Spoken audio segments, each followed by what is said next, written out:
Hey, welcome to the Easy Does It podcast. I'm your host, Lise, and we are on episode 2 inside season 6. And today we are talking about what it would look like to start over without social media.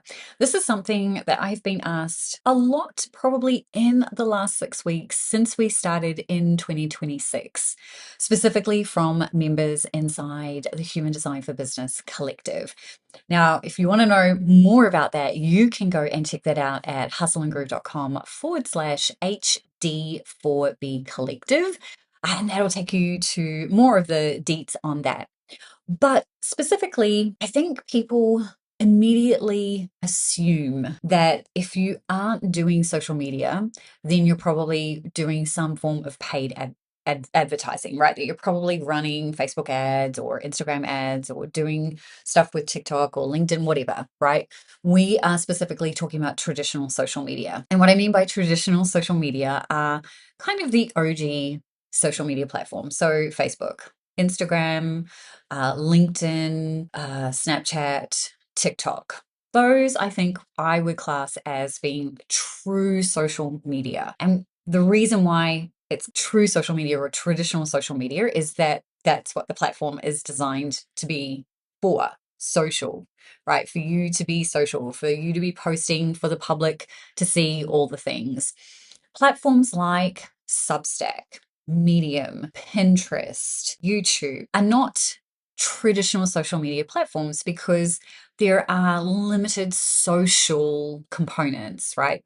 The content lasts forever on those platforms, whereas a lot of the content that you will find on social media traditionally disappears. Yeah, sure, it might live in someone's profile and might live on a page, but the reality is it disappears from someone's feed pretty quickly.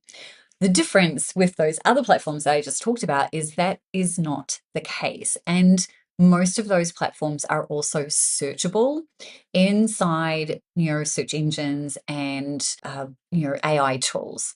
So that's how we're defining that. We're talking about traditional social media. How would I start over if I had zero social media?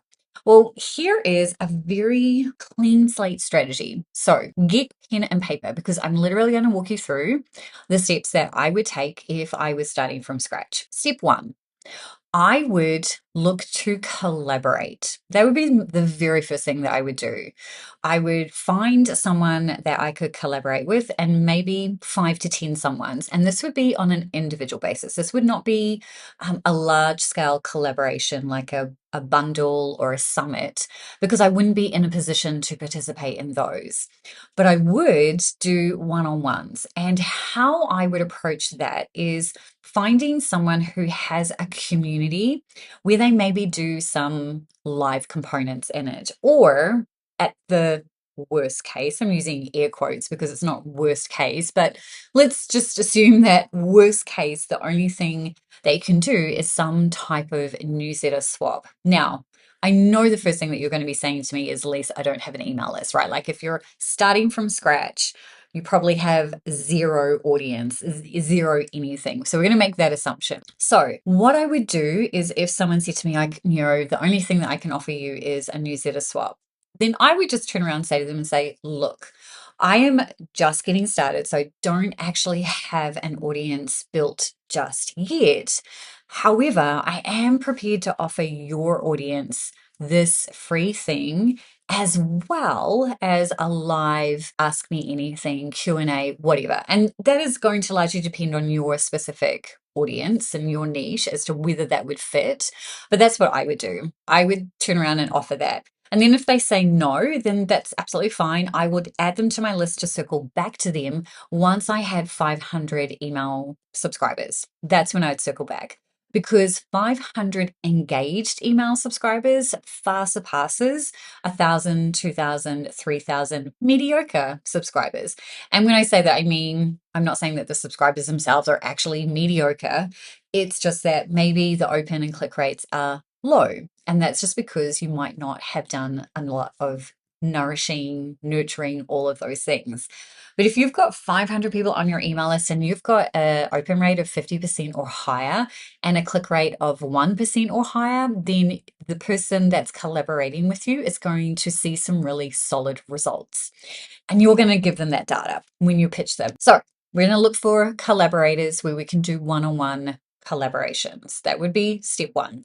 Step two is obviously at the same time is start to build my email list. Now, with all of those collaborations, you're definitely going to want to have some type of freebie that encourages them to join your email list. So you want to think through what that is for those collaborations. But then in terms of actually list building, my fastest way to do that would be to run a paid lead generation ad campaign. Now, before you jump all over me and be like, Lise, you said we weren't going to run paid ads. This is the fastest path to getting leads. And this is not a conversion ad, right? Like I'm not selling anything.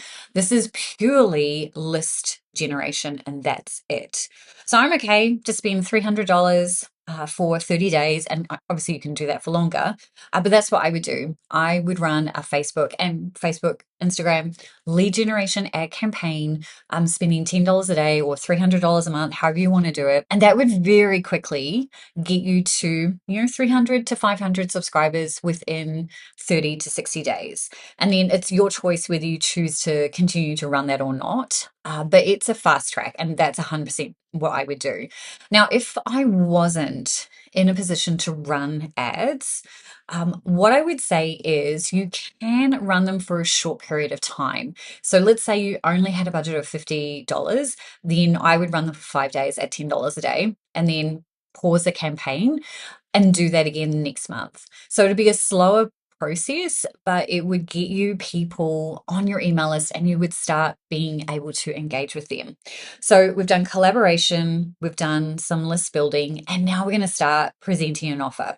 This is the step that I think people forget to do, and I'm not sure why. I think it's just because when we start our own business, we think we have to do things a certain way, and I don't know why that is, because if you think about a business where you've been working for them, they're always promoting something, right? There's no hiding the fact that they're in business. And brick and mortar, obviously, if you walk into a store, you're there to buy something. So we have to take the same approach. Now, obviously, we've also got a welcome sequence in place, and then we want to start promoting. And the promotion piece would be, I would be doing something once a week. Honestly, absolutely once a week, if not every single day. So once someone would go through my welcome sequence, which would probably be 3 emails on the very first email, I would not promote. I would just tell them about who I am, what I do, how I help, all of those things. But inside email 2, I'd probably give them access to a YouTube video. And then within that YouTube video, I would absolutely present an offer. And I would just say, hey, if you want to know more about that, it's in the description.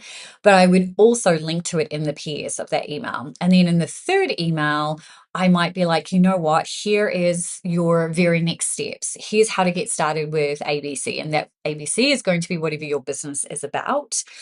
And then if you want to promote at that point, you would say, if you want to fast track this, then I have XYZ. Here's how you can go learn more about that. And you can get it at this discount. So I would offer a discount within that first welcome sequence. Then I would switch to my emails. Now, I personally aim to send an email every single day, and I'm comfortable with that. If you're not, that's absolutely fine. But at a minimum, you would want to be sending 2 to 3 emails a week. Doesn't matter what niche you're in. People, if you're not on social media, they need to still hear and see you on a regular basis. And inside every single one of those emails, there would be some type of opportunity for people to buy from me. And that would likely be in the PS, but sometimes there would be a direct call to action inside all of that. So that would be my step-by-step process. Literally, if I was starting from zero and I had no social media, those would be the things I do. Because here's the thing about running those lead generation ad campaigns. They don't require you to have anything posted. You need to have a Facebook page because it has to be attached to it, and you would need to have an Instagram profile because it needs to be attached to that. But you don't actually need to have anything live on either of those. Now, you might want to have like an introduction post on both, but that would be it. You wouldn't have to have any more than that. And that's what I would do. Now, if you want to learn more about how you could write your own promotional emails, we definitely do this inside the 1K Lab, but we also do that inside the Human Design for Business Collective using Nurture Nikki. Now, inside the 1K Lab, there is Nurture Natalie, and the only difference between Nurture Natalie and Nurture Nikki is that one has a human design slant to it, so bringing in your own human design, and one doesn't. But they are all nurture and sell emails. She's going to walk you through how to create promotion emails that promote in every single email. So you can learn more about either of those options by going to hustleandgroove.com/the 1K lab. Or if you want the human design tool, you're going to go to hustleandgroove.com/HD4B collective. All the deets about that are definitely in the show notes below. So if you're sitting there going, I didn't capture all of those, don't worry, you'll find it below. But have an amazing rest of your day wherever you are, and I will chat with you soon.